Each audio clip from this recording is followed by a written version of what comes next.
Tutu ọma nụ nwa ọdịnala Igbo, ekene m nwoke, ekene m nwanyị. Tata wụ afọ, asị m ka afọ tata fọtara anyị ihe ọma,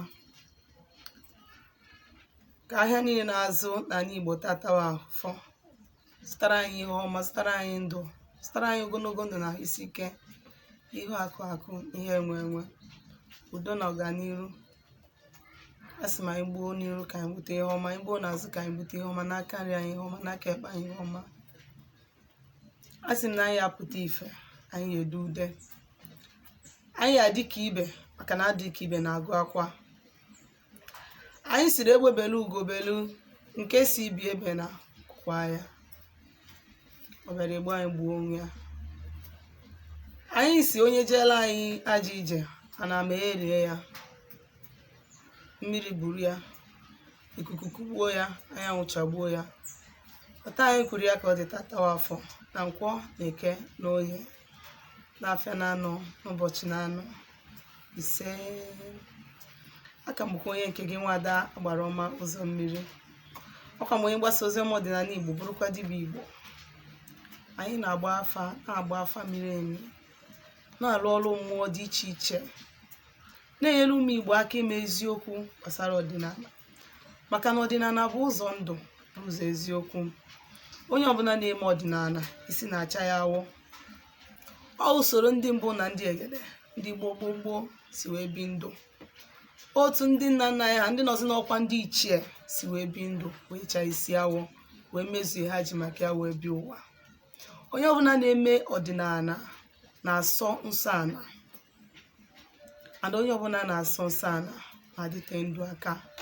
Ana m agwa ya ụmụ Igbo, si ụmụ Igbo na ọdịnala Igbo abụrụkwa n'ịgwọ ọgwụ, ọ bụrụ bute, ọ bụrụ ike mbute. Ọdịnala bụ ịma nzu, ime edo, ịtụ mmanya ọkụ, na iwe ọjị, na igbu anụ ọhịa eji wee mara ndị Igbo mgbe gburugburu. Ka anyị na-achịta n'ọdịnala nke bụ ezigbo ọdịnala, ọ bụrụ akụrụngwa. Imewe ha n'ezigbo ọdịnala, one thing ị ga-ama bụ na imewe ha n'ezigbo ọdịnala, the first thing ị ga-ege na peace of mind. Peace of mind dị important na ndụ onye ọbụla dị ndụ. Inwecha ego niile ị nwere, gbachaa moto niile, rụọ ụlọ niile ị rụrụ, mana ide enwe peace of mind, ịnwetabe ihe na-achọ, ka na-enwe ahụ ndọkasị na mmụọ. Ya bụ gị nwa bụ onye Igbo na-acha n'ọdịnala Igbo na ọ dị mkpa ka ị nọrọ ebe ị kwesịrị ịnọ, maka na mmadụ anọrọ ebe o kwesịrị ịnọ na-ebute ọnwụ. Na-etufu nnukwu oge, isiokwu nji maka ya wee bịa tata wụ ka ndị akpọrọ ọrụ ga-esi wee malụ na akpọrọ ha ọrụ n'onwe ha, ka ị ga-esi wee malụ na akpọrọ gị okwu ọrụ, dịka ịbụ dibịa maọbụ ịbụ pastọ. Onye akpọrọ ọrụ bụ onye akpọrọ ọrụ. Ọ dịpendịzi nke ị chọrọ ime na nke ndị gị na ha so chọrọ ka ime. Na mbụ ihe izi ya ghọtagodo ugbu na onye akpọrọ ọrụ bụ onye akpọrọ ọrụ, mana ọ bụrụ onye ọbụla ka akpọrọ ọrụ ịlụ ọrụ ha n'ụzọ ụka. O nwere ndị mmụọ so ha kwechiri na fayara alụ ọrụ ha n'ụzọ ụka, dịka ndị otu anyị, ndị achọ ka ha na-agba afa, ndị achọ ka a na-eje na mmiri, ka a na-atụ nzu, ka a na-eje na arụsị. Udu ndị a ihe tinwu nke gị n'ụka. Onye ọbụla ụdịka ọlụ a malụ mụnwa malụ, ma onye ahụ arụghị ya, o nwere ike ibutara onye ahụ ọnwụ, nwee ike ibutara onye ahụ ya, nwee ike ibutara onye ahụ rejection, nwee ike ibutara onye ahụ madness. Mana onye ọbụla ifuru nwere ọkpụkpọ oku,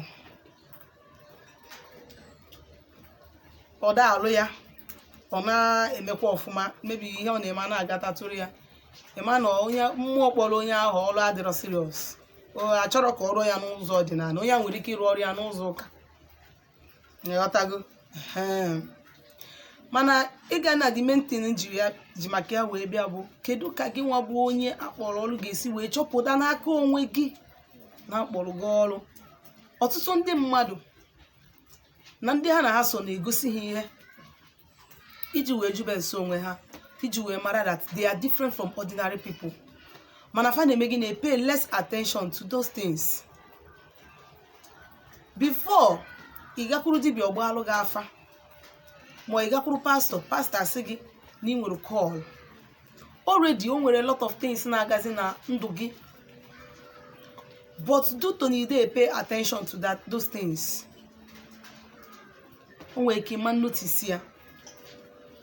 Mana onye ọbụla akpọrọ ọrụ nwenata sign, nwenata ihe na-eme na ndụ gị. Some of us bụ ndị akpọrọ ọrụ before even pastor ma dibịa agwa gị na akpọ gị ọrụ. Enwere ike bụrụ somebody na-abụ ime ha na something imagine kwuo ya ome. O nwere ike bụ somebody ọwụ ịrọ ha na nlọ ikwuo ya ome. Otu isi lụọ ya ka ọ ga-esi wee dị. Some bụ ndị na-abụ ha na-alọ nlọ, mmọnwụ a na-achụ ha na nlọ, polisi a na-achụgharị ha na nlọ. Mgbe ọbụla polisi ma amị na-achọ gị na nlọ, ya ọpụtawa agwụ. Azọkwa m unu bịa buru nrọ bịa nyebe m nsogbu na WhatsApp, ma mmadụ ebutakwa na amụ nlọ na WhatsApp, biko nu. Mana mgbe ọbụla ị nọ na nlọ, polisi a na-achụ gị, ha agwụ enye gị nsogbu, ma amị a na-achọ gị. Mana ifuru ụmụ nwoke na-abụ mgbe ọbụla na-agbago ụgwọ ndị ichie, ma ọ bụ ịnọ mmọnwụ a na-achụ gị, ha arụsị. And onye ọbụla mmọnwụ na-achụ na nlọ, ya nje eju eso onwe ya. Ya ka nji wee gwa gị sị gị, o nwere ike mgbe ihe ndị a niile na-eme gị, ibinite ikpe Holy Ghost fire ọbara Jesus, cast and bind. I cast you, I destroy you, I match you, I trample on you. Ikpesie ihe nabakwa nke ka njọ a na-eme. O nwere ndị ha na spirit na-anọ one on one, mmụọ a na-agwa ha okwu. Ndị nke ahụ nwere so many things nwere ike ibute ya, mana some ndị ụdị ha na-eme wụ ndị nwere call, some bụ ndị ekwetara nkwa na arụsị. Mana ka gị nwa bụ mmadụ ga-esi wee ma na onwe gị na-akpọrọ gị ọrụ. Nke mbụ bụ na o nwere ike before pastor agwa gị, ma ọ before dibịa agbalụ gị afa, na uche gị agaba n'ihe ndị a niile na-agwa gị, na o nwere ike ọ bụ call mere iji enwe this kind of experience na nlọ on your own. Ọ bụ na ijegoje gbaa afa,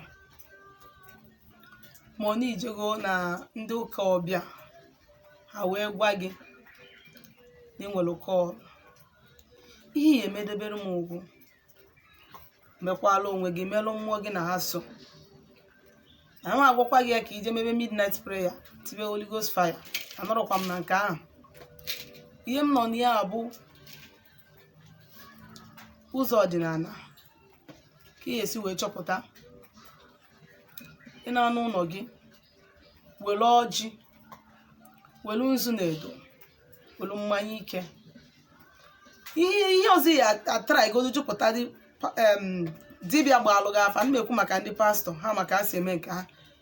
Dibịa gbalụ gị afa, ihe atara jupụtagodo onye ahụ abụ mmụọ kpọrọ m ọrụ, arụsị kpọrọ m ọrụ, ọ mmiri kpọrọ m ọrụ, ọ ndị ichie kpọrọ m ọrụ, ọ mmọnwụ, because o nwere nnekwu mmọnwụ na-akpọ mmadụ ọrụ kpọrọ m ọrụ. You have to understand mmụọ kpọrọ gị ọrụ first. Second thing ị kwesịrị ime understand bụ mmụọ kpọrọ gị ọrụ osibe nna gị ka o si n'ikwu nne gị. You have to understand that one. Ijidegode n'aka mara na ebe a ka ọkpụkpọ oku gị si. Maka na fon gị ring ya, ọ bụrụ unknown number, mara onye na-akpọ gị, mara ụmụ nwoke, mara ụmụ nwaanyị, mara ụmụ mmụọ, mara ụmụ mmadụ. Mana ọ bụ na fon gị ring ya, ifu na Ifeanyị na-akpọ gị, magoro relationship gị na Ifeanyị, onye bụ ka ọ dị n'ọkpụkpọ oku. Ịmagoro na arụsị a dị n'ikwu nne m dị ụta dị ụta, ma na arụsị a dị na be nna m, ma nọ mmiri dị na be, ma nọ ndị ichie be nna m, ma ndị ichie ikwu nne m kpọrọ m ọrụ. Ịmagoro ebe kọlụ gị si. When you find out that one, ihe ọ dịzi gị nwe ime, ma ọ bụ na ị dịrọ convinced enough na ha kpọrọ gị ọrụ, ị na-ewezi elu mmanya ọkụ na nsu na edo na ọjị for onye dị broke, mana ọ dị fucking broke. Mana ọ bụ na ị nwere ego igbu ọkụkọ, gbuo ọkụkọ, sie nri, wee kpọkwuo ndị ahụ gị na ha so, si ha biko, na ọ bụ na ha kpọrọ gị oku, na ha chọrọ ka ịfụnanya gị na-abụ, ha gosi gị na ha kpọrọ gị oku. Nna nye onwe gị 7 days max. Ụdị ife ya na-afụ na nlọ ma ụdị physical encounter ị ga na-enwe with ndị mmadụ ya dị gị ebube n'anya. Enwere ike ịfụ somebody from nowhere, onye ahụ abịakwute gị bịa confide in you something ọma na ọya gwanwụrọ mmadụ n'ụwa ọgwụwa gị ka life ya si dị because of that power dị in you bụ ihe mere onye ahụ attract to you ọ bịa na complain to you, and already ibido ọrụ gị people ga na-bring their problems to you. That is number 1 side. Number 2 bụ na enwere ike ifu onwe gị ebe ị na-eji ndị mmadụ ọgbanje, ebe ị na-alụ ọrụ dị iche iche, ebe ị na-alụ mmadụ awele, ebe ị na-akụta akwụkwọ, ma ọ bụ ebe ị nọ na mmiri na-ekwubi okwu n'isi mmadụ. O nwere so many ways they can reveal to you personally na ị nwere ọkpụkpọ oku, and mgbe ha reveal ụdị ha to you, already all they go convinced and pure to you na akpọrọ gị oku. Ọ ya bụ ị na-eso ndị kpọrọ gị, ị na-eso ha obi esie gị ike, na-esosi ha ike. Ịma na ị na-eso ha based on na ha confirm go to you na ha kpọrọ gị ọrụ. Nke abụrụzi na dibịa agwalụ gị ma na dibịa agwalụ gị. No, you are not working with them because gịnị, they have confirmed it to you, and confirming it to you now means that mgbe ọbụla ịsọ ma ọlụ ha, they will answer you. Sokwana ka bụ onye nke gị nwa ada agbara ọma ụzọ mmiri. Akwa m onye mgbasa ozi ọdịnala Igbo, bụrụkwa dibịa Igbo. Anyị na-agba afa na-agbasị afọ ike na-alụ ọrụ mmụọ dị iche iche. My mission bụ gịnị? Ime ka ụmụ Igbo mara eziokwu gbasara ọdịnala. O nwere ya bụrụ ya na ọdịnala bụ ụzọ ndụ, bụrụ ụzọ eziokwu. Onwe ajụjụ ị nwere ịjụ gbasara ihe ndị a nkụziri taa, ma ihe ndị na-akụzi na mbụ, ma ihe ọ bụla gbasara ọdịnala Igbo. A sịkwa na m kọwalụ gị nlọ, biko awọkwa na ọjị sị m bịa kọwalụ gị ihe ọjị wara m inere, biko ma onye chọrọ ka agbalụ gị afa ma ọlụ ọrụ gị ọrụ mmụọ, biko dere m meseji na my WhatsApp nọmba na 07037311663. Ngwa ka emesịa nụ.